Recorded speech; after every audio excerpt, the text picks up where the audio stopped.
علم و دانش دریچه است به دنیای پیشرفت و آگاهی که میتواند انسان را بر بال معجزه آسایش بنشاند و به اوج برساند.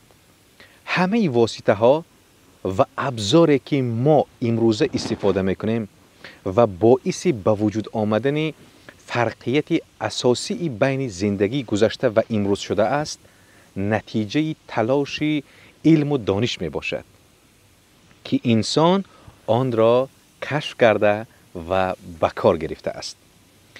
علم و دانش عزیزان نیز در نتیجه کشف رازهای پنهان در دل طبیعت است. رازهایی که انسانها برای پی بردن به آنها حل سختی‌های زیاد شده‌اند تا همکنون ما به آسانی بتوانیم از آنها استفاده کنیم.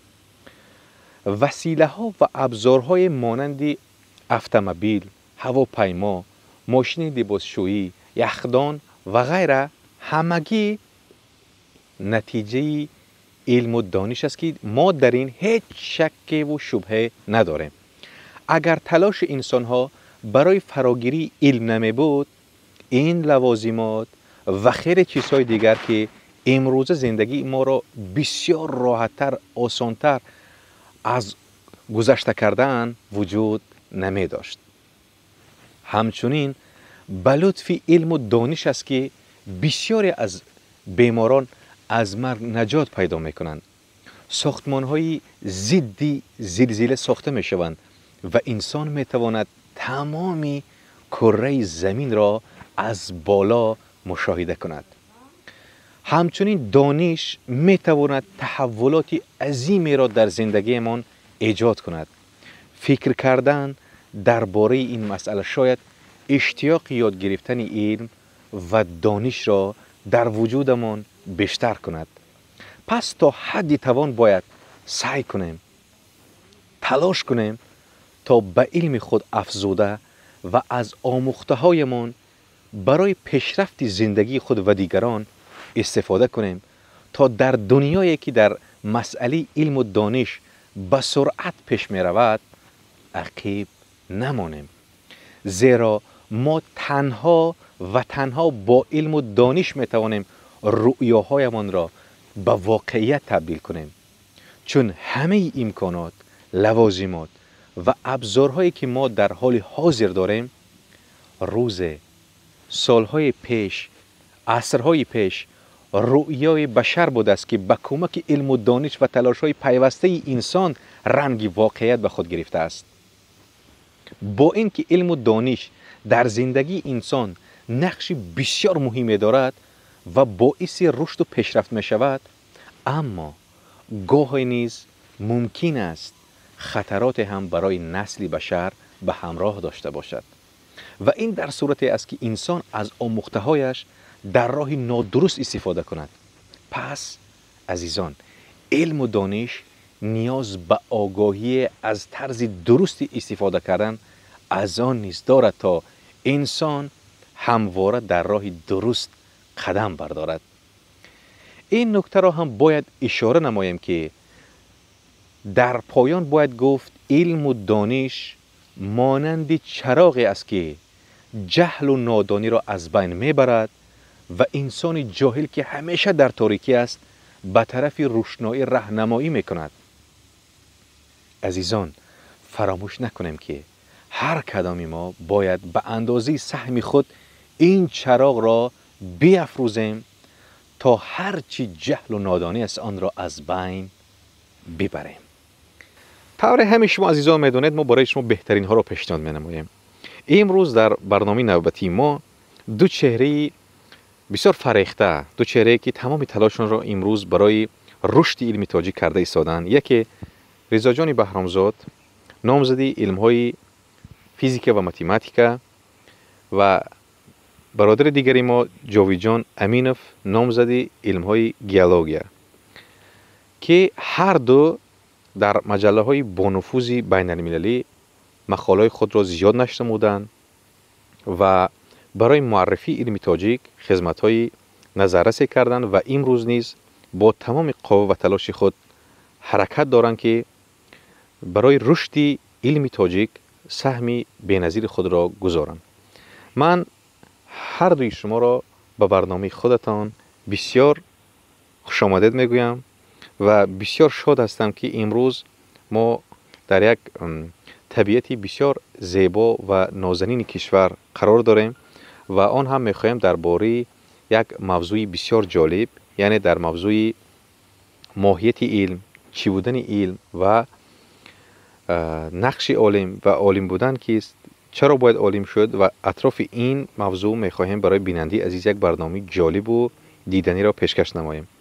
من باوری کامل دارم که با حضور مبارک شما در این ساعتی معظم پروردگار مهر ما یک برنامه بسیار دیدنی را پیشکش شما عزیزان میگردانیم و از همه شما بیننده عزیز احترامانه خواهش می نمایم که اگر بعض مفهوم و یا بعض سخنهای این دو عالم جوان و موفق ما رو اگر نمیفهمید و یا نفهمیدید، حتما در کامنتری نویسید، ما به شما حتما پاسخ خواهیم داد.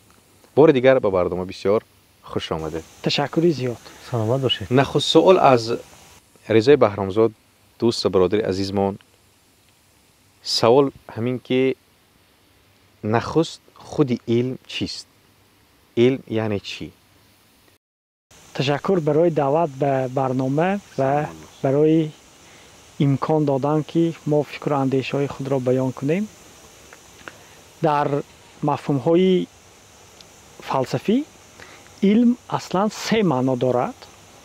معنای یکمش این دانش های علمی هستند که دانش های هستند که به نظام در آورده شده هستند و جوابگو به یک چند معیار یا اینکه کریتریا، یعنی دانش هایی که به همین کریتریا های مانده شده متدولوژی علم و فلسفه علم جوابگو هستند آن را علم مینامند و این معیارها داخل می شود اولا به منطقی بودن دانش، دوما در تجربه سنجیده شوندگی آن، سوم تکرار شوندگی آن، یعنی وقتی که من یگان دانش پیشنهاد میکنم میگم در تجربه من همین چیز رو حاصل کردم، در شرایط های عیناً یگان نفر دیگر همون تجربه رو تکرار کند باید همون نتیجه رو به دست آورد که من به دست آوردم، یعنی سنجیده شوندگی آن از طرف نفر دیگر. و بعدا موافق بودن با عقل انسان، یعنی بیرون از عقل نباشد، بیرون از منطق نباشد و دیگرش با اپرات یا اینکه دستگاهی متماتیکی تنظیم شده باشد، به نظام در آورده شده باشد، یعنی دانش های علمی این دانش های هستند که ما آنها را با یاری فرموله های متماتیکی افاده میکنیم و همچنین دانش های علمی باید خصوصیتی توصیف دادن یگان حادثه یا اینکه روند داشته باشند و همچنین آنها قابلیت پیشگویی نمایی داشته باشند.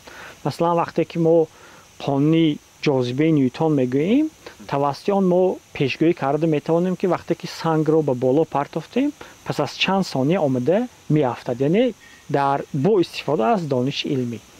و همچنین دانش علمی باید خصوصیتی انکارشوی داشته باشه، یعنی در علم فلسفه این رو با مفهوم فلسفیکاسیون میگویند، یعنی باید نفرانی که همین چیز رو میسنجند باید آن رو انکار کرده توانند، یعنی تست یا اینکه واسطه یا اینکه معیار و کریتریا های باید داشته باشد که ما آن رو انکار کرده توانیم، یعنی معیار سنجیده شوندگی.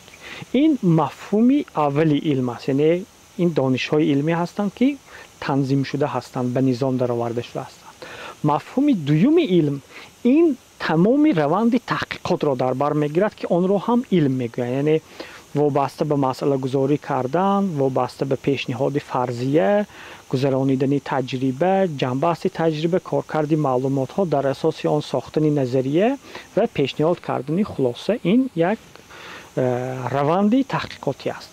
و مفهوم سوم علم این یک ساحه اجتماعی که ساحه فعالیت انسان ها است که به تحقیقات مشغول هستند و این رو هم علم میگویند. مثلا اگر ما به 1000 سال یا 2000 سال پیش نگاه کنیم، فقط نفرانی کم به تحقیقات علمی مشغول بودند و آن هم از روی خواهش و هوس یا که حس کنجکاوی خودشان. امروز باشد علم این یک کسب شده است، این یک سمت فعالیت معین شده است و شماره آنهایی که به همین کار مشغول هستند خیلی زیاد هستند و برای همین هم علم را هم در قطار فرهنگ، در قطار اقتصادیات، در قطار اجتماعیات یک ساحه جمعیت گفتن ممکن است، یعنی یک ساحه فعالیت انسان است. یک فعالیت بسیار مهمی انسان. البته. جاوید جان شما یه علاوه دارید؟ فکر میکنم که مسئله چی بودن علم را به پررگی تفسیر کردند، ولی فقط دو چیز را علاوه میخواستم اینجا کنم. البته درست گفتن که این فعالیت انسان است که برای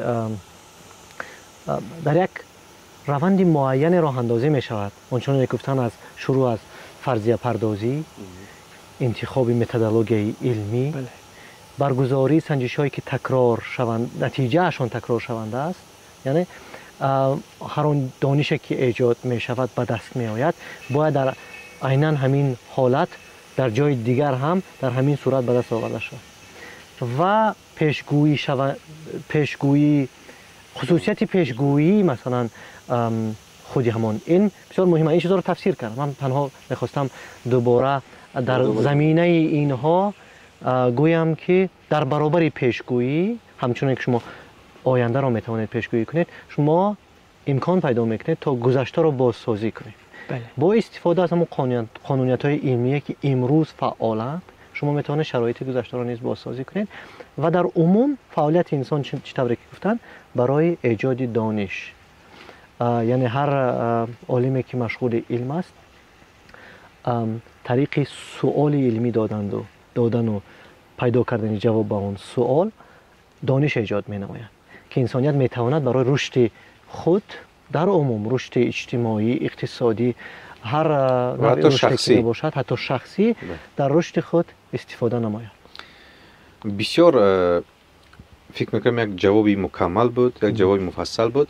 اما رضا جان عزیز، برای یک نفری که مثلا نو به دانشگاه داخل می شود و میخواد درباره مفهوم علم برای خود یعنی علم، چون ما تا امروز من فکر میکنم بسیار دشوار است که ما فکر کرده باشیم که برای چی با مکتب می رویم، برای چی ما به دانشگاه می رویم، زیرا همه به علم تکیه نمی کنند. چون فرض کردیم اگر در یک اودیتوری اگر 40 نفر مثلا تا ختم دانشگاه 5 نفر 70 نفر اگر ختم کنند دانشگاه را، شاید 6 یا 7 نفری آنها به علم رو می آورند و در میان 6 7 نفر شاید 2-3 نفری آنها رساله خود را حمایت میکنند و دیگرها ممکن بود دنبال دیگر کار می روند. و حالا سوال من این که آیا می شود این شرح، تفسیر و پاسخی که شما درباره علم چیز جواب گفتید برای یک نفری که نو به دانشگاه داخل می شود و می خواهد بفهمد که با یک پاسخی کمی ساده تر، یعنی ممکن شاید با یگان مثال می فهماند که مثلا یک نفری که نو از دامن مکتب برآمده و به دانشگاه وارد می شود همین مفهوم رو فهمد، درک کند. من فکر میکنم پاسخ شما تا اندازه برای افرادی بود که دانشگاه رو ختم کردن و یک دانش مکمل دارند تا این درک کنند. باید کمی به همین سوال پاسخهای ساده تر دهیم. بله. اگر امکان باشد. البته من کوشش میکنم که کمی ساده تر کنم. باید اول گوییم که خود دانش چی است. پیش از علم گفتن اول گوییم دانش چی است. دانش این معلومات است. یک اطلاعات. مثلا ما میدونیم که سنگ رو به بالا پرتایم میافتد. دانستن همین معلومات این علاقه دانش است. ولی دانش ها گوناگون هستند. دانش میشود دانش های غیر علمی باشد. مثلا اینکه من سال تولد خودم را میدانم این دانش است. نام شما را میدانم این دانش است. مثلا میدانم که کی شام فرا میرسد آفتاب غروب میکند این دانش است. پایتخت کدام شهر کجا هست دانش است. این هم دانش است. ولی اینها دانش های علمی نیستند. یعنی اینها دانش های مقرری هستند. اطلاعاتی هستند که خود به خود هستند و ما آنها رو از یاد کردگی هستیم، پرسیده گرفتگی هستیم یا میدانیم، شنیدگی هستیم. بله. ولی باز دانش های هستند که در اساس کافتکاری معین، در اساس گذاشتن سوال معین به دست می بیایند و آنها همون به یک چند معیارهایی که من نامبر کردم جوابگو هستند. بیاید برای اون که باز درستتر فهمیم، اول من کمتر درباره زمینه‌های به وجود آمدنی علم، مخصوصا دانش‌های علمی کمتر حرف زنم. یعنی وقتی که انسان‌ها هنوز خودشان را نمی‌شناختند یا اینکه به مرحله شناخت خود آغاز کردند، همین حادثه‌های گرد و اطراف میشد برای آنها نافهمه بود. یعنی رعد و برق میشد، برف میبارید، باران میبارید، گرفتی آفتاب میشد، زمین لرزه. بله، این چیزها یک چند تأثیر داشتند به انسان. تأثیر اولینش این که ترس، یعنی یک بار اگر رعد و برق زند بسیار صدای بلند، مردم میترسد. برای چی؟ چون که سبب آن را نمیداند، فکر میکند که یگان دهشت است، یگان حادثه بسیار به انسان ضرری کلان داشته است و همین گونه. وقتی که انسان سوال میگذارد که همین حادثه برای چی به وجود میبیاید، آیا به ما ضرر یا منفعت دارد، انا همین قدم اول است برای به دست آوردن دانش علمی. وقتی که کافتکاب میکند، مشاهده میکند، تجربه میگذراند، به همین سوال جواب میتید، جواب مییابد، این الکی میشود دانش علمی. یعنی وقتی که ما میدانیم که همین حادثه به انسان ضرر ندارد، این برای ما یک آرامی میبخشد، یک تسلی میبخشد که همه میگیم رعد و برق شد، از این ترسیدن در کار نیست. این یک حادثه طبیعی است که مثلا در اکثر حالتها به ما ضرر ندارد. البته حالتهای هست که به بنا برمیخورد یا به انسان برمیخورد، بعضی فلاکت دارد، ولی در اکثر حالتها ضرر ندارد. و وقتی که ما روند به وجود آمدن همین حادثه رو شرح میدهیم، توضیح میدهیم و میبینیم که فکری پیشنهاد کرده ما با چیزی که ما مشاهده میکنیم موافقت میکند، این دانش علمی است. بهترین. خب رضا جان، یک بار دیگر میخوام برای بیننده ما که البته ما نمیتونیم در یک برنامه مفصل این مفهوم شرح دهیم، چه کتاب‌های توصیوی دارد که برای خاطر درست‌تر باز وسیع‌تر درک کردن مفهوم علم خودشون مثلا مراجعه کنند، باز معلومات بیشتر گیرن؟ کدام کتاب‌ها رو میتونه توصیه دهید؟ من توصیه میدهم اساساً کتاب‌هایی که به فلسفه علم و متدولوژی علم بخشیده شده هستند. ولی وقتی که ما دایر به علم و روند تحقیقات کتاب خواندنی میشویم، باید یک بازه معین، یک بنیاد معینی دانش‌های ابتدایی داشته باشیم که این چیزها رو سرفهم رویم. برای همین هم اول هر کس دانش‌هایی که در مکتب میدهند باید خوب آموزند، از کتاب‌های درسی سر کرده، بعد در دانشگاه کتاب‌هایی که در دانشگاه درس میگذارند و بعداً میتوان به کتاب‌هایی که به فلسفه علم و متدولوژی علم بخشیده شده هستند رو بیارند. من نام کتاب‌های علاهیده را نام نمیگیرم. دلخواه کتاب‌های مثلا در سطح خوب نوشته شده متدولوژی علم یا اینکه فلسفه علم برای تماشابینان و آنهایی که به علم ذوق دارند دانش‌ها و یا اینکه معلومات‌های کافی را می‌دهد. و همچنین در اینترنت مثلا سامانه‌های مخصوص هستند یا اینکه در ویدیوهای مخصوص هستند که به شرح و تفسیر علم، متدولوژی علم، روند تحقیقات بخشیده شده هستند. آنها رو هم خواندن یا تماشا کرده چیزهای ضروری رو گرفتن ممکن است. بهترین. جاوید جان عزیز، شما علاوه دارید؟ به کدام سوال؟ به کدام کتاب؟ خب کدام کتاب‌ها رو میتونید شما توصیه دید که چی به زبان تاجیکی، چی به زبان روسی، چی به انگلیسی؟ رضا جان بسیار یک مسئله، یک شرح خوب داشتن آید کتاب، یک جواب خوب دادن آید این که چه کتاب رو باید خواند. دلخواه کتابی که میخواید، این سبب داره. سببش این است که امروز علم آنچنان گسترده شده است که شما نمیتوانید متدولوژی را انتخاب کنید که برای همه شاخه های علم مطابق باشد، یعنی تطبیق کرده شود. هر شاخه علم برای خود یک متدولوژی معین دارد، یعنی یک سبک و اصول اجرایش تجربه ها را دارد. یعنی علم اصلا همین تجربه ها هستند که دانش ایجاد میکنند. بعد اون دانشی که البته تکرار کردم، یعنی نتیجه اون تجربه ها تکرار میشود، اونچنانی که گفتم. ولی اینجا من یک شما رو گوش میکردم و یک چیز به یادم رسید. وقتی که من دانشگاه را ختم کردم و بار اول با پژوهشگاه زمینشناسی به کار شروع کردم. یک زمینشناسی بسیار سال خورده پرتجربه داشتیم و همون ماه اولی که من کار شروع کردم شرفمند گشتم که در نزد عالمان همون پژوهشگاه در یک کنفرانس از مطالعات خودم یک برآمد آماده کنم. البته اون چیزی که من نمایش دادم این نتیجه های تجربه های علمی نبود، اون کار علمی نبود، ولی یک مطالعات داشتم که مثلا شوق و رغبت علمی هم را نشان میداد. مطالعات خود را پیشکش شنوندگان کردم. این زن سال خورده استاد ملنیکووا به نزد ما آمدند و بعد از خود کنفرانس گفتم بسیار برآمد خوب بود، مطالعات خوب کردی، جوابهای خوب هم دادی، ولی باید یک چیز را آموزی. عالم واقعی کاری که باید کنند این سوال دادن است. شما باید سوال درست را دادن را یاد گیرید. برای همین هر نفری که مشغول مطالعات علمی می شود پیش از آن که کار علمی را انجام دهد باید تواند سوال برای خودش دهد و با اون سوال جواب دهد. من عالم را به یک چراگویک شبیه می دهم، چون عالم نفری است که همیشه چرا می گوید و چونش را پیدا می کند و جوابش را می دهد.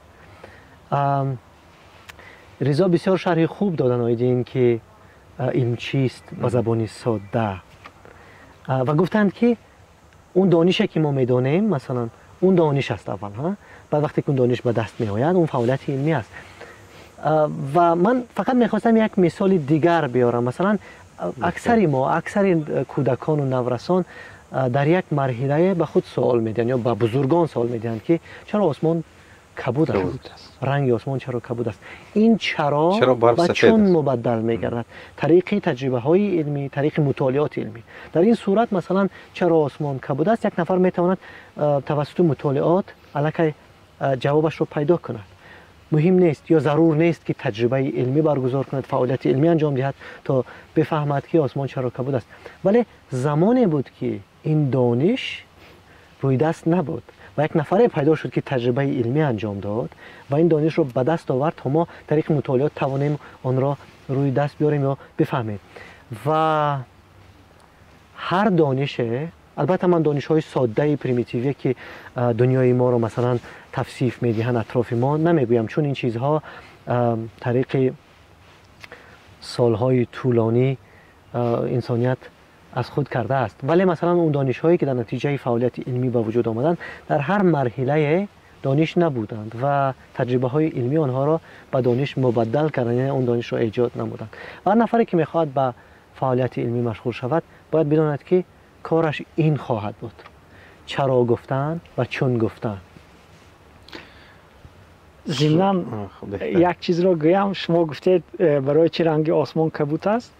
ما وقتی که دانشجو بودیم با همراه همکاران در گزیته بقاله های دانشی دانشگاه ملی تاجیکستان یک مقاله علمی عمومی نوشته بودیم که رنگ آسمان یا اینکه آسمان رنگه و در آنجا چرا آسمان کبود است یا اینکه چرا شبانه سیاه است یا اینکه چرا هنگام غروب یا اینکه طلوع شفق سرخ است و همچنین آسمان، رنگ آسمان در سیاره های دیگر از همون در اساس مطالعات و در اساس خواندن های مقاله و کتاب های دیگران یک معلومات مختصر جمع کرده به همین سوال جواب داده بودیم.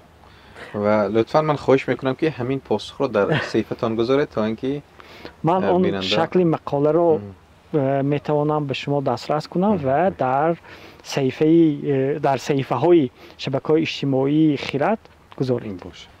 خب بیننده عزیز، پیش از گذاشتن به سوال دوم یک معلومات به سمع شما رسانم که جاوید جان امینوف ترجمان یکی از کتاب‌های بسیار بانفوذ عالم مشهور سطح جهانی استیون هاکینگ، کتاب او با نام پاسخ‌های کوتاه به پرسش‌های بزرگ را از زبان اصل یعنی از زبان انگلیسی به زبان تاجیکی ترجمه کردن که مرکز خیرات آن را نشر نمود. و اونهایی که کتاب پاسخ‌های کوتاه و پرسش‌های بزرگ را مطالعه نمودند اونجا نوشته شده است که ترجمان جاوید امینوف همین برادری ما هستند که امروز در کنار ما هستند. خب سوال دوم عزیزای دل این که ما درباره علم چیست فکر میکنم بسیار پاسخهای مفصل و زیبایی را ارائه نموده. باید اکنون درباره منفیت علم صحبت کنیم. خب مثلا یک نفر ما را حالا میبیند و در ذهن او یک سوال است. خب او میگه که چون حالا بسیاری ها در پی تجارت هستند، در پی مثلا جمع‌آوری مبلغ هستند، برای مثال به یک کار مشغول، مثلا به رانندگی مشغول هستند و عموما به هر شغل و به هر کسبی که باشند روز میگذرانند. خب این نفر وقتی که ما رو میبیند شاید این سوال رو میدهد که خب شما علم میگوید، درباره علم حرف میزنید، علم چی منفیت دارد؟ بیاید آغاز سوال دیم رو از جاوید جان آغاز کنیم که جاوید جانی عزیز، برای ما پاسخ شما بسیار مهم، برای ما بگوید که علم چی منفیت دارد؟ بسیار سوال با مورد و جالب و منفیت های علم را میتوان وقتی طولانی نامبر کرد، ولی مهمترین منفیت این البته دانش، خودی دانش است. یعنی دانستن این که ما در کجا هستیم و ما کی هستیم. این آغاز حضرت حافظ میگن که من به خود نآمدم اینجا که به خود باز روم. یعنی بله. من آمدنی من بهر چیست، رفتنی من بهر چیست، یعنی به این بله دانستن مقام و موقع خود در این دنیایی که ما داریم عرض هستی میکنیم. ولی فکر میکنم که خوبتر میشود که درباره اون منفیت های تطبیق شونده علم صحبت کنیم.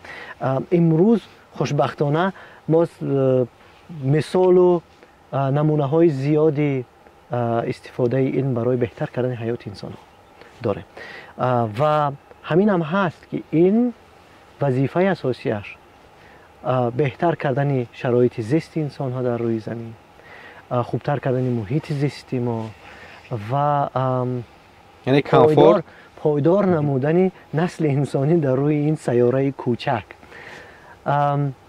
و به فکر من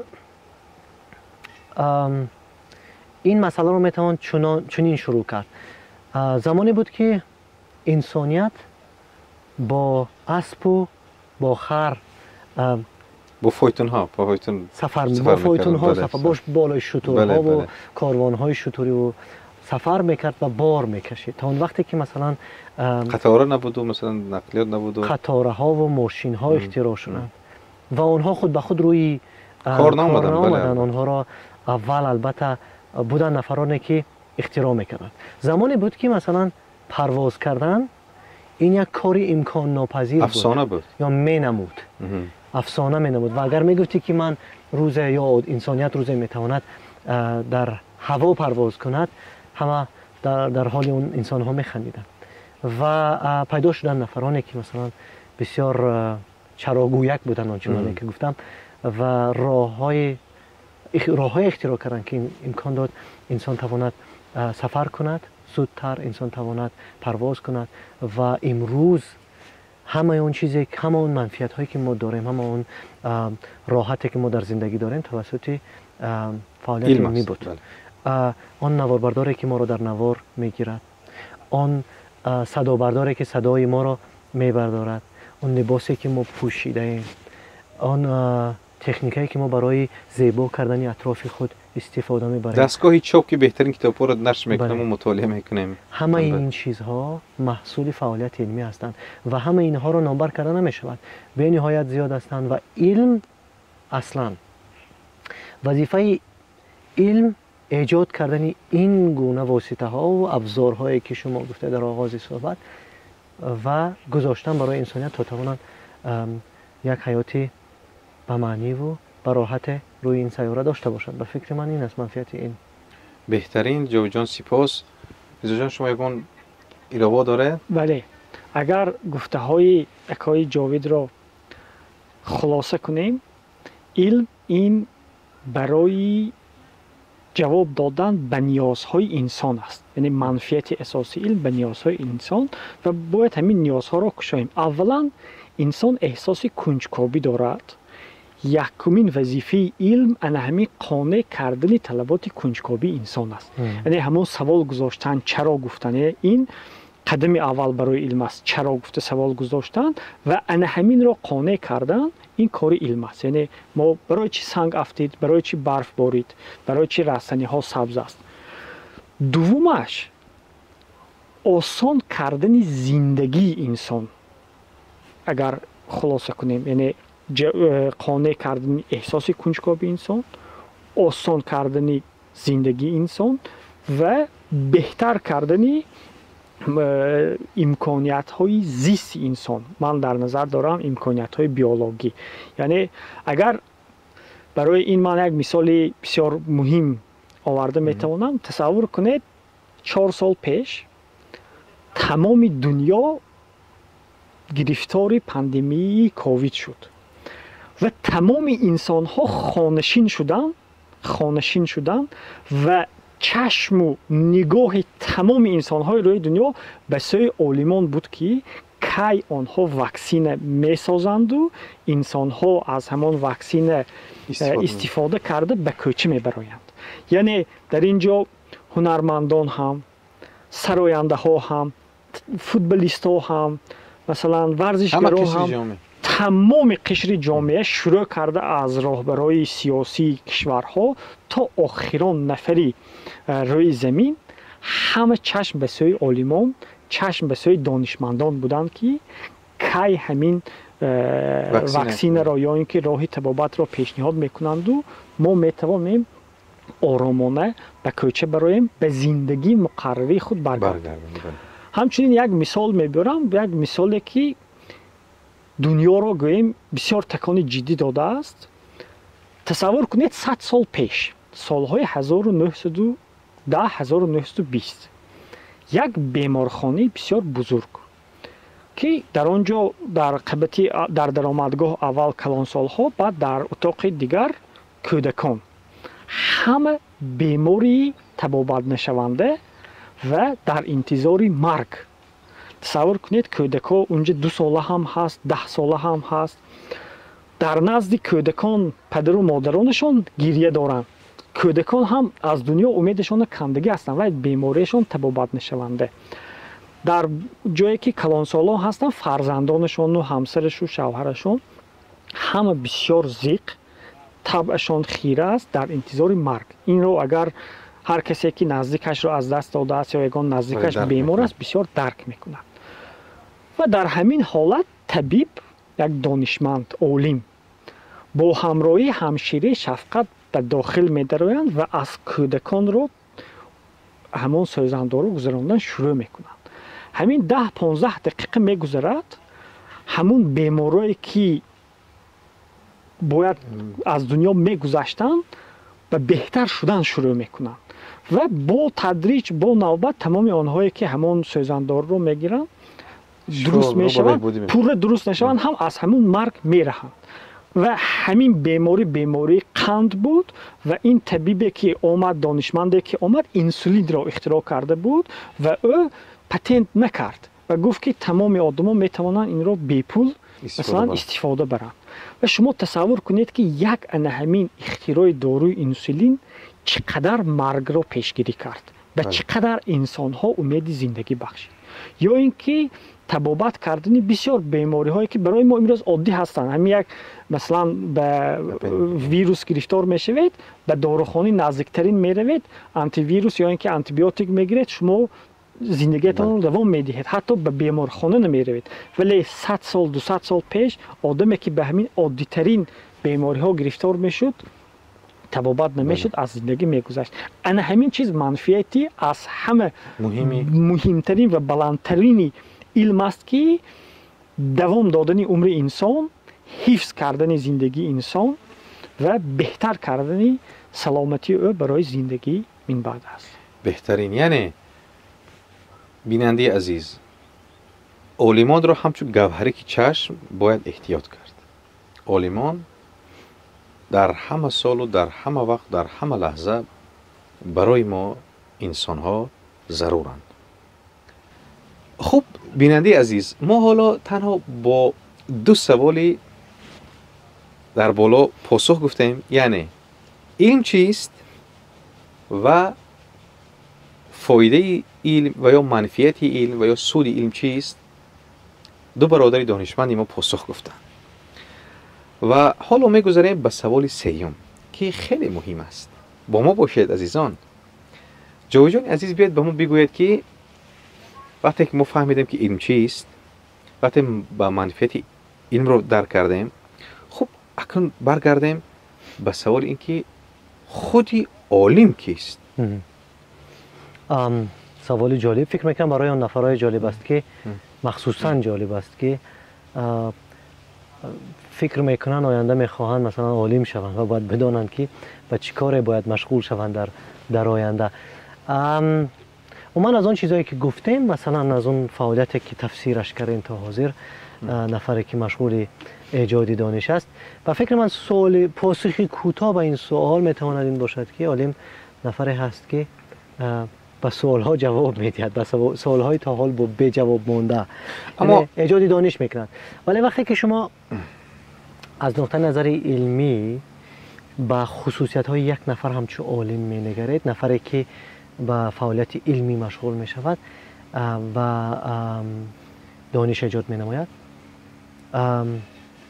این البته دانستن دانش کافی در همون سمتی که هر نفر می خواهد به فعالیت علمی مشغول شود. یعنی شما وقتی که عالم می شوید، شما در همون خط مقدم علم قرار می گیرید، در اون خطی که تا حال پس از اون خط چی بودنش رو نمیدونیم و سوالهای زیاد در اون خط جایگیر شدن، در اون خط مقدم.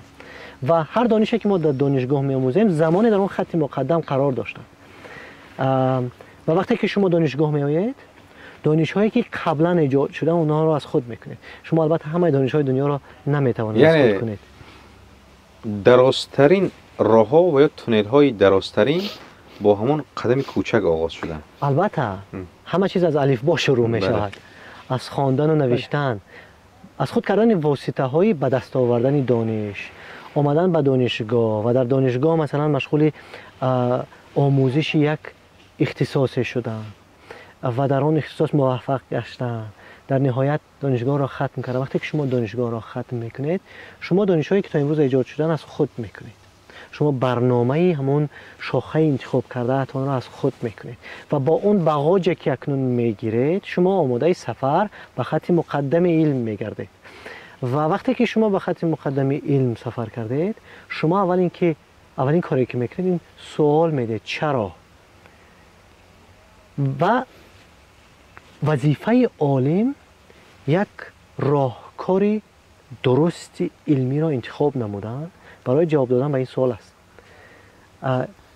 و آن البته از مطالعات شروع می شود. شما مثلا سوالی که می دهید،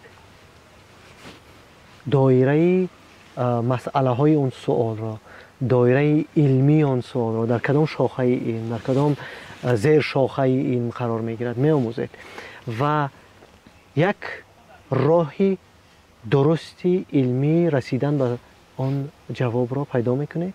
آن را میگن متدولوژی علمی.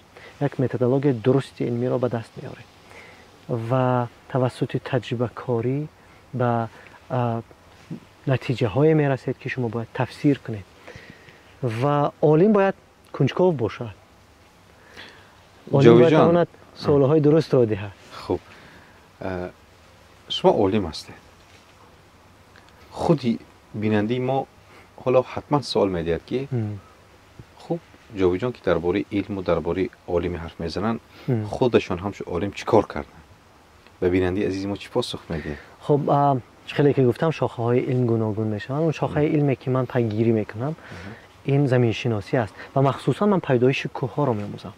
یعنی این کوه هایی که ما در تاجیکستان داریم، من کوه ها میگویم، البته زمین شناسان یک اصطلاح دیگری نیز دارند برای آن، ولی من ساده کرده میگویم آن کوهایی که ما امروز در تاجیکستان داریم، کوهستان ما توسط روندهای طولانی به وجود آمده است و من همچون عالم، همچون یک نفری که مثلا به پژوهش مشغول هستم، من سوالهایم را درباره کوه ها میگم. یعنی کی به وجود آمدن، چرا به وجود آمدن، کدام قوه، کدام نیروی سببگاری به وجود آمدن اینها شد و چگونه اون قوه این کوه ها را به وجود آورد و چه گوهرات میتوانند این کوه ها در خود داشته باشند، چه جواهری میتوانند داشته باشند و کجا این جواهرات میتوانند قرار گرفته باشند و کجا باید آنها را جوییم و کجا میتوانیم اون جواهرات را در اقتصاد استفاده بریم تا اقتصاد ما رشد کند. اینها سوالایی هستند که ما زمینشناسان اینا یک حصه کمی آن سوالهایی هستند که ما زمینشناسان میدهیم و در پی جواب آنها هستیم. و من برای کار علمی خودم برای برای کار نامزدی و امروز آن کار علمی که دوام داده ایستادم بخشیده به پشتکوی پامیر است. پشتکوی پامیر، پیدایش آن، قشر زمینش چگونه به وجود آمد، کی به وجود آمد، از کجا اون جنس های کوهی که ما میبینیم در روی زمین از کجا آمدند، ترکیبشان چه هست، چه جواهری میتوانند داشته باشند. و پشتکوی پامیر نه همه وقت پشتکو یا کوه بود، آن زمان یک همواره بود که به مانند سوانه های امروزه سبز و گرم و نمناک، ولی زمان رسید که آن طریق روندهای طولانی فراز کرد و آن فراز کردن پامیر به منطقه اطراف تاثیر رساند، تاثیر اقلیمی منطقه رو دیگرگون کرد.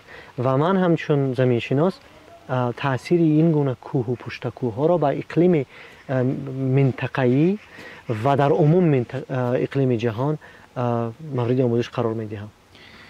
خب پیش از آن که به این سوال ریزا جان ما دوام دهند، به شما یک سوال دیگر دارم. برای نفرانی که میخواهند مثل شما یک زمین شناسی موفق باشند چی توصیه میدهید؟ کدام فنها رو باید بیشتر بخوانند تا اینکه یک زمین شناسی موفق باشند، یا به اصطلاح گیولوگ گفتن ممکن؟ گیولوگ البته زمین شناس ما اصلا گیولوگ میگوییم، ولی به اندیشه من البته چون سیاره زمین را میآموزیم بهتر میشد ما زمین شناس گوییم، چون همین قدر اصطلاح زیبای تاجیکی داریم چرا استفادهش نکنیم. نه، من منظور ما این بود که بیننده ما درست فهمید که زمین شناس یعنی همون یک گیولوگ، اگرونوم نیست. بله. خب مصلحت شما، پیشنهاد شما برای نفرانی که میخوان گیولوگی موفق شوند؟ زمین شناسی این یک علم طبیعت شناسی است. شما طبیعت را می‌آموزید و گرچند که در اسمش زمین است، این نه فقط اون کره را، این چنین اتمسفر کره را نیز می‌آموزد. یعنی از شروع کرده از اتمسفر تا قعر زمین تا هسته زمین یا یدرای زمین. این میدان آموزشی یک زمین شناس است. و امروز با رشد کردن تکنولوژی و البته علم زمینه‌اش است، ما امکان پیدا کردیم تا سیاره های دیگر را نیز آموزیم. آن را نیز زمین شناسا انجام میدن. از آن جمله ما امروز مثلا مریخ را میآموزیم و زهره را میآموزیم، زحل را میآموزیم. این علم هم زمین شناسی نام دارد. البته این را یک شاخه زمین شناسی مینامند و آن سیاره شناسی نام دارد امروز، یا پلانتولوژی میگویند به زبان روسی. ولی وقتی که شما مشغول آموزشی قری آن شدید، تا حال ما فقط اصولهای گیوفیزیکی را استفاده میکنیم، یعنی از دور میآموزیم. ولی به هر حال این هم حصه زمین شناسی است. یعنی یک زمین شناس با آموزش سیاره ها مشغول میشود، با مانند زمین. و زمین ما از همه دسترسترین آنهاست برای ما. یک نفری که میخواد زمین شناس باشد، اولین چیزی که میآموزد این متماتیک است. باید ریاضیدان باشد، ریاضی را خوب داند.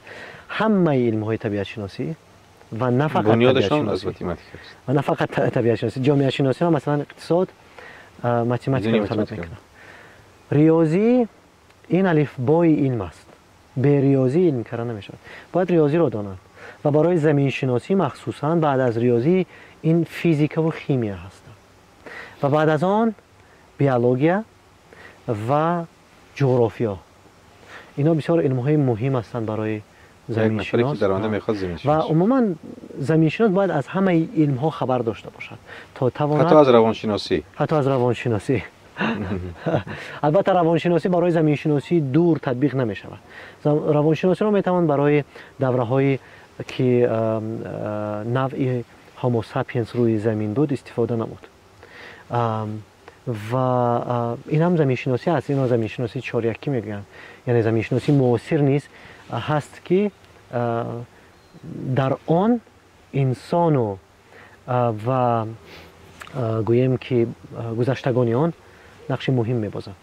امروز مثلا تغییرآبی اقلیم این دیگرگون شدن سطح زمین هم این مسئله آموزشی برای یک زمین شناس است و وقتی که اقلیم تغییر می‌یابد نه فقط اقلیم تغییر می‌یابد، آن به تغییرآبی جغرافیا نیز آورده می‌رساند و این چیز البته یک مسئله هست که زمین شناسان می‌آموزند و برای همین من میگویم که زمین شناس از همه علم‌ها باید باخبر باشد. بهترین.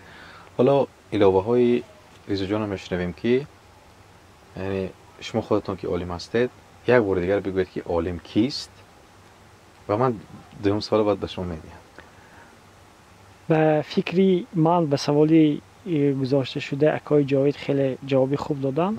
عالم این نفری هست که برای به دست آوردن علم فعالیت میکند، ولی من میخواهم که یک چند خصوصیتی عالم گویم. یکمش گفتن بسیار کنجکاو باید باشد. درست، این شرط اولی عالم بودن است. اگر عالم سوال نگذارد و نمیتواند که به آن جواب یابد.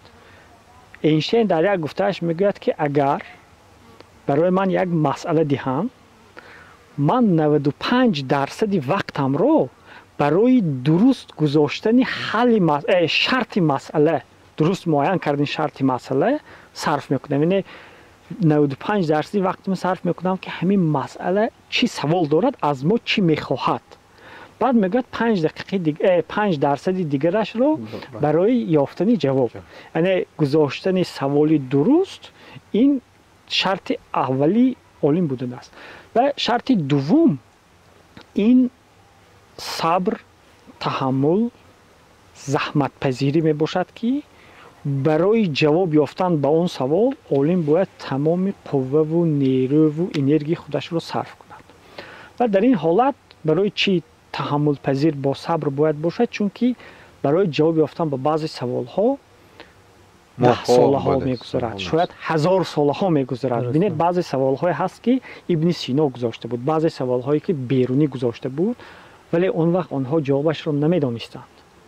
امروز ما جواب داریم به یک قسم معینی آن سوال ها. یا اینکه بعضی انسان ها سوال میگذارند، 10 ساله ها تجربه میگذارند، بعد در آخر میفهمند که سوالی گذاشتهشان نادرست بوده است یا انتظاری آنها نادرست بوده است، یعنی آنها همون چیزی که انتظار داشتند به دست نمیبیارند. و باید گفت که نتیجه منفی هم در علم نتیجه هست. خیلی که وقتی که توماس ادیسون همین لامپوچکه میسازد و زیاد از 1000 مرتبه تجربه میگذراند، بعد میگن شما 1000 مرتبه خطا کردید تا راه درستش را یابید. میگه نه، من با 1000 راه اثبات کردم که با همین راه ها لامپوچکه ساخته نمی شود. یعنی وقتی که یک نفر می رود به راه نادرست میبیند که از آنجا نتیجه نمی شود، این الکی هشدار می شود به نسل من بعده که به این راه نروید، این راه من سنجیدم به نتیجه به دست نمیارید. و یک شرط دیگری مهمی عالم بودن، صفتی گوییم، این حلالکار بودنش است، دروغگو نبودنش. یعنی که در علم یک مفهوم هست، اتیکی علمی، و تمامی همون تجربه‌ای که میگذراند باید یگان چیزش رو پنهان نکند. حتی نتیجه ناموفق رو هم باید عالم پنهان نکند. بعضا ما به یگان نتیجه نرسیم، ناموفق شویم، کوشش میکنیم که پنهان کنیم. یعنی قایم میگن این از عهده‌اش نبرآمد. لیکن عالم باید این چیز رو پنهان نکند، چون که همین ناموفق بودن هم این یک نتیجه است، این برای دیگران. و بعداً عالم نباید نتیجه کاری خودش رو از بودش زیادتر نشان دهد. در آنجا به دستکاری، یعنی فالسیفیکاسیون، دروغ نگوید. در علم بسیار حالت‌های میشوند که میگن ما یک استخوان یافتیم که گویا که یک نماینده سیاره دیگر باشد، این پلانتیانین، لیکن بعداً سنجیده میبینند که وای از استخوان‌های قدیمه گرفته است و خودش تراشیده، همون خیلی ساخته است. یا یگان افکت رو پیدا میکنن، میگوید همین افکت رو من پیدا کردم، بعد میسنجند که وای همون دستگاهش نادرست کار کردگی است، اسباب ثبتش نادرست کردگی است، یا یگان چرکی بودگی است. مثلا تصور کنید که وقتی که شما در تلسکوپ نگاه میکنید به گالاکتیکا های دور یا اینکه ستاره های دور، همین یک چنگ که میشیند در عکس و تصویر مثل یک ستاره برین میتابد و همین چیز شما را میتواند به راه نادرست برد. یعنی همین چیزها را باید به نظر گیرد و واقعیت را عالم نویسد. اینجا یک چیزی خوب را قید کردن آیدی، این که نتیجه منفی نیز نتیجه علمی است. بعضا این امروز مشکلی شده است، فکر میکنم در جامعه علمی مشکلی انتشاری. بله. همه کوشش میکنن با یک فعالیت علمی مشغول شوند که حتما نتیجه انتشاری داشته باشد، یعنی یک مقاله علمی نشر شود. ولی به اندیشه من بعضا نتیجه های منفی که نشر نمیشوند در این نقش بی‌نهایت مهم دارد. بله. و مهمتر از همه اون مقاله های است که دیگران نشر میشوند. چون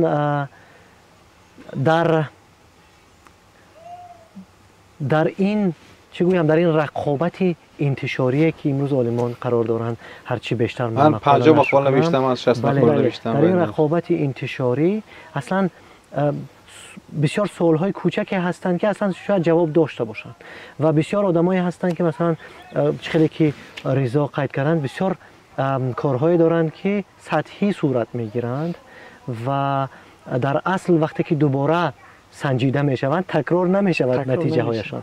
یعنی اینجا مهمیت آماری بسیار مهم است. علم هیچ وقت برای شما یک جواب مطلق نمیدهد. علم، نتیجه علمی همه وقت یک نتیجه آماری است. نتیجه آماری این چیزی است که شما نتیجه های زیاده به دست میارید و آن را طریق واسطه های آماری تحلیل میکنید و آن باید مهمیت یا اهمیت آماری داشته باشد. به انگلیسی میگویند که statistical significance. اگر هر فعالیت علمی که همین مهمیت آماری را ندارد و تکرار نمی شود، آن دانش ایجاد نمی کند و برای همین اون نتیجه منفی که مثلا معین میکند که همین کار این گونه نیست، یعنی شما به همان چی گویند فرضیه‌ای که گذاشتید و انتظاری که داشتید نرسیده، جواب شما منفی برآمد و ملکه دانش است. یک نفر دیگر الکی میدوند که اون سوالی که شما جواب دادنی بوده جوابش چی نبوده است. یعنی مثل یک راه بلد باید باشد عالم که وقتی که یک جا میرود یک چیزی را میبیند باید آماده به نسل مخاطب باید گوید که ترسم نرسی به کعبه عربی، آن را که تو میروی ترکستان است. یعنی به این راه نباید رفت، مثلا تو به این راه رفت ممکن شاید به نتیجه برسی. و صبرم در همین حالت ضرور است. چون مشکلی سر این است که شما وقتی که یک بار جواب منفی میگیرید، چون جواب منفی را نمیشود نشر کرد، جواب منفی به دست میآورید، شما شاید مثلا روح افتاده کردید، چون این چیز به رشد آینده شما تاثیر میرساند. گرچند که شما از لحاظ علمی رشد کردید، دانش به دست آوردید، تجربه به دست آوردید، تجربه شما بی‌بها است برای شما، جامعه علمی این چیز را نمیپذیرد، آنها به انتشارات شما نظر میکنند و اینجا هست که صبر ضرور است و اگر صبور باشی البته روز جواب مثبت نیز به دست میاری، ولی اگر راه افتاده شدی و دست کشیدی از علم البته هیچ جوابی نخواهد بود. حضرت مولانا میگن که چون زی چاه میکنی هر روز خاک، عاقبت اندرسی بر آبی پاک. بله. عیسی مسیح میگن که بیکوب تا در باز شود. یعنی عالم به نظر من باید یک نفر باشد که تنها به سوال دادن قناعت نکرده، هم سوال دهد و هم در را کوبد. بله. وظیفه عالم جواب یافتن به همون سوال‌ها هست. بله. رضا جان عزیز، دوم سوال من برای شما این است که شما نیز همچون عالم چی کار کرده؟ چی دستاورد دارید؟ من اگر به فعالیت پژوهشی و محققی خودم را گیرم، میتونم گویم که در 4 سمت فعالیت دارم، در 4 سمت علمی. انیخترش 3 سمت علمی و 1 سمت دیگری هست که بیشتر به اجتماعیات رفت. موضوع اولین اساسی علمی تحقیقات من این آموزش نورهای کیهانی است، آموزش گاما کوانتایی که از کیهان می آیند و تهیه اسباب و تجهیزات معین برای آموختن آنها. و این چیز رساله نامزدی من هم هست که 10 سال تحقیقات انجام دادم و آن را حمایه کردم و در نتیجه همین تحقیقات ما یک نظام دتکتور و تلسکوپ های نو را پیشنهاد کردیم برای آموختن نورهای کیهانی که از مثلا گالاکتیکا های دیگر می آیند، از ستاره های دیگر می آیند، اونها از کیهان می آید و همان ذره ها به ما معلومات را درباره مثلا آغاز پیدایشی کیهان، درباره حادثه هایی که در کیهان میگذرند، در اطراف ستاره ها، در نتیجه ترکشی ستاره ها، در اطراف ورطه های سیاه که به زبان روسی چارنه دیره میگویند معلومات میدهد. یعنی ما یک اصول نو، یک تجهیزات نو را پیشنهاد کردیم و البته برای آنکه این چیز عملی شود و ما به کارهای عملی گذاریم امکانیت های مادی ضرور است. سمت دوم فعالیت من در دوام 2-3 سال اخیر این آموزش امکانیت های منبع های برقرار شونده انرژی در تاجیکستان است. ما با همراهی همکارانمون خریطه نوی پتانسیل انرژی آفتابی و بادی را تهیه کردیم در اساس معلومات های ماهواره‌ای و معین کردیم که در کدام منطقه های تاجیکستان نصب کردن همون لوحه های آفتابی یا اینکه دستگاه های بادی برای به دست آوردن انرژی موافق هستند و نشان دهنده های تکنیکی و اقتصادی آنها چگونه است و نتیجه تحقیقات ما در شکل مقاله های علمی نشر شدند و ما آن را در کنفرانس ها هم برآمد کردیم و آنهایی که میخواهند از این نتیجه ها باخبر شوند میتوانند یا به ما مراجعت کنند یا در اینترنت جستجو کرده آنها را به دست بیارند.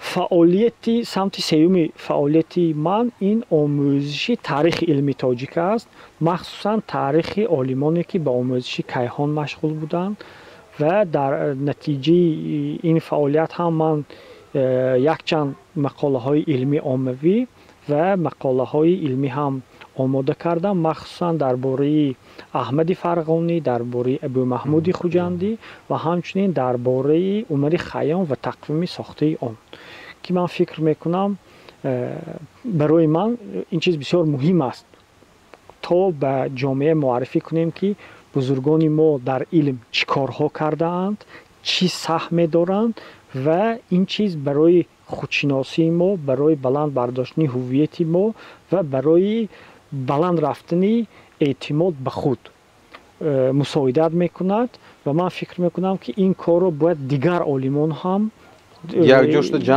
جا شده آموزند. مثلا ریاضیدان ها تاریخی ریاضی ملت تاجیک رو، خیمیک ها مثلا سهم عالمان تاجیک در سایه خیمیه و مقایسه نتیجه آنها با دستاوردهای امروز رو باید به راه ماند. و سمت چهارم من این ترغیب علم است، یعنی به طور ساده فهمانیدن دستاوردهای علمی به جامعه است که قبلا اساساً توسط تلویزیون، رادیو و حالا باشد توسط شبکه‌های اجتماعی و توسط مقاله ها در رسانه های چاپی عملی کرده می شود. خب بیننده عزیز، برای اینکه تا اینجا برنامه ما را تماشا کرده از شما بسیار منت داریم.